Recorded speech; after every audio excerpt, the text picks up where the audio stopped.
국민 여러분 안녕하십니까? 중대본 1차장 보건복지부 장관 권덕철입니다. 9월 3일 중대본 브리핑을 시작하겠습니다. 7월부터 델타 변이로 인한 4차 유행을 맞아 최고 수준의 방역 조치를 통해 현재 급격한 유행의 증가는 억제한 상태입니다. 그러나 여전히 하루 1,700여 명대의 많은 환자가 발생하고 있어 안심하기에는 어려운 상황입니다. 다만 예방접종이 순조롭게 진행되고 있어 9월 중하순부터는 예방접종의 전파 차단 효과가 본격화될 것으로 예상하고 있습니다. 반면 거리두기가 장기화됨에 따라 서민 경제에 어려움이 커지고 있고 전반적인 피로감도 큰 상황입니다. 이러한 상황과 3주 뒤에 추석 연휴를 고려하여 오늘 중대본에서는 거리두기 조정 방안과 추석 특별 방역대책을 논의하였습니다. 먼저 사회적 거리두기 조정 방안에 대해서 말씀드리겠습니다. 수도권 4단계, 비수도권 3단계와 5인 이상의 사적 모임 금지 등 기본 조치는 유지됩니다. 유행 규모가 크고 감소세가 없이 정체하고 있어 전면적인 방역 완화는 어려운 상황입니다. 이에 이번 거리두기 조정은 9월 6일 월요일부터 10월 3일 일요일까지 4주 동안 시행합니다. 추석 연휴와 이로 인한 여파를 평가하기 위해 통상적인 2주보다 길게 설정되었습니다. 다만 추석까지 전 국민의 70%가 1차 접종을 받고 9월 말에는 절반 가까이 접종을 완료하게 됩니다. 이와 함께 국민들의 피로감이 큰 점을 고려하여 예방접종 중심으로 일부 방역 조치를 완화하게 됩니다. 우선 비수도권의 3단계 이하 지역에서는 4인까지의 사적 모임 제한 조치를 접종자 중심으로 완화합니다. 접종 완료자를 포함하는 경우 8인까지 모임이 가능하며 가정이나 모든 다중이용시설에 대해 적용이 됩니다. 수도권 등 4단계 지역에서는 조금 더 조심스럽게 완화 조치를 시행합니다. 우선 식당, 카페와 가정에 대해서는 접종 완료자를 포함한 6인까지의 모임을 허용합니다. 접종 완료자가 아닌 경우는 종전처럼 18시까지는 4인, 18시 이후에는 2인 사적 모임 제한이 적용됩니다. 또한 식당, 카페 운영 제한 시간을 21시에서 22시로 조정합니다. 서민 경제의 어려움을 고려하여 예방접종 중심의 방역 완화를 점진적으로 적용하고 그 경과를 평가하고 이후 계속 확대할 예정입니다. 일부 방역 조치는 현장의 의견을 들어 합리화하는 조정도 이루어집니다. 식사를 제공하지 않는 결혼식은 감염 위험성이 낮아지므로 3단계나 4단계 지역에서 99인까지 허용되도록 인원 제한을 확대하였습니다. 이외에도 많은 방역 완화의 요구가 있었으나 아직 긴장을 풀기에는 위험한 상황이기에 근본 조정에는 반영하지 못하였습니다. 국민들이 겪고 계신 어려움을 생각하면 거리두기를 전면적으로 완화할 수 없는 현실에 정부는 매우 안타까운 심정과 무거운 책임감을 느끼고 있습니다. 하지만 예방접종의 효과로 코로나19의 위험성이 충분히 낮아지기 전까지는 사회적 거리두기와 방역수칙을 통해 감염 확산을 억제해야 합니다. 국민 여러분의 이해와 협조를 부탁드립니다. 앞으로 10월의 거리두기 조정은 예방접종 진행 상황을 고려하여 방역 전략을 재점검하고 좀 더 일상에 가까운 방향으로 조정을 검토할 것입니다. 다음으로 추석 특별 방역대책에 대해서 말씀드리겠습니다. 이번 추석에는 백신 접종을 완료하거나 진단 검사를 받은 후에 최소한의 인원으로 고향을 방문하여 주실 것을 권고드립니다.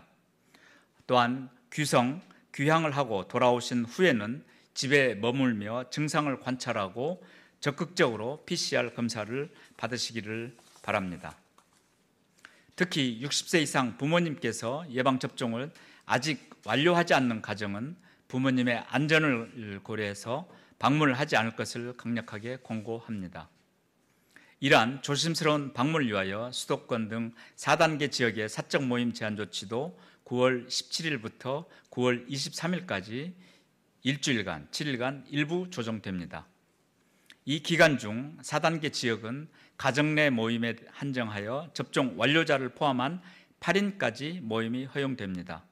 3단계 이하 지역은 종전에도 접종 완료자를 포함한 8인까지 모임이 허용되고 있어 특별한 추가 조치는 없습니다. 요양병원과 요양시설의 경우 9월 13일부터 9월 26일까지 2주간 방문 면회를 허용하고 면회객 분산을 위해 사전 예약제를 시행합니다. 현재는 비접촉 면회만 허용되고 있으나 이 기간 동안에는 입원 환자, 면회객 모두 예방접종 완료자인 경우 접촉 면회가 허용됩니다. 추석 이동 증가로 인한 감염 위험을 최소화하기 위해 방역 조치를 강화하겠습니다. 철도 승차권은 창가 좌석만 판매하고 추가로 좌석 판매는 없습니다. 고속도로 통행료는 감면 없이 정상 징수하며 연안 여객선은 승선 인원을 정원의 50%로 운영합니다. 또한 추석 연휴 기간에도 방역과 의료 대응 체계는 빈틈없이 운영되도록 만전을 기하겠습니다.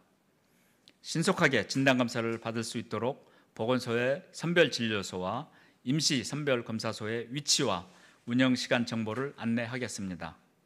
귀향하거나 귀성할 때 진단검사를 받기 쉽도록 고속도로 휴게소, 철도역 등의 임시 선별검사소를 13군데 추가 설치하겠습니다. 거리두기 조정 방안과 추석 특별 방역대책의 자세한 내용은 보도자료를 참고해 주시기 바랍니다. 다음으로 백신 도입 현황에 대해 말씀드리겠습니다. 어제 모더나 백신 102만 1천 회분이 도착한 데 이어 오늘 90만 5천 회분이 추가로 금일 12시 40분 인천국제공항에 도착 예정입니다. 이를 포함하여 현재까지 국내 도입 백신은 누적으로 5,372만 회분이 됩니다. 모더나 백신은 이번 주까지 계속 순차적으로 공급될 예정이며 주말 도착분은 일요일 브리핑에서 알려드리도록 하겠습니다. 현재까지 공급량을 고려할 때 추석까지 전 국민의 1차 접종 70% 달성은 문제없이 진행될 것으로 생각합니다. 앞으로도 안정적인 백신 공급에 최선을 다하겠습니다. 추석 명절에 그리운 가족들을 직접 찾아뵙고 싶은 마음이 간절하리라 생각합니다. 그러나 부모님이 예방접종을 완료하지 않는 경우 여러 지역에서 다수가 모이는 가족 모임은 부모님의 건강을 위협할 수 있습니다. 이 점 특히 유념해 주시기 바랍니다. 귀향하는 경우에도 마스크 착용과 거리두기, 밀폐된 밀집시설을 조심하고 방역수칙을 잘 지켜주시기를 당부드립니다. 이번 추석 연휴를 잘 넘겨 유행을 안정화시킬수록 10월 이후에 방역 전략 조정이 원활해질 것입니다. 모두가 함께 노력하고 조심하여 안정적인 9월을 보낼 수 있도록 협조를 부탁드립니다. 그렇게 된다면 10월부터는 좀 더 일상과 조화되는 방향으로 방역 체계를 단계적으로 재편하는 것이 가능할 것입니다. 오늘도 방역 수칙을 지키며 예방접종을 참여해 주고 계신 국민 여러분들께 진심으로 감사의 말씀을 드립니다. 또한 지금 이 순간에도 각자의 자리에서 최선을 다하고 계시는 의료진, 방역 요원들과 공무원분들께도 진심으로 감사드립니다. 정부도 최선을 다해 9월 한 달과 그리고 그 사이에 있는 추석 기간 중에 방역과 의료 대응, 예방접종에서 차질 없도록 전념을 다하겠습니다. 감사합니다.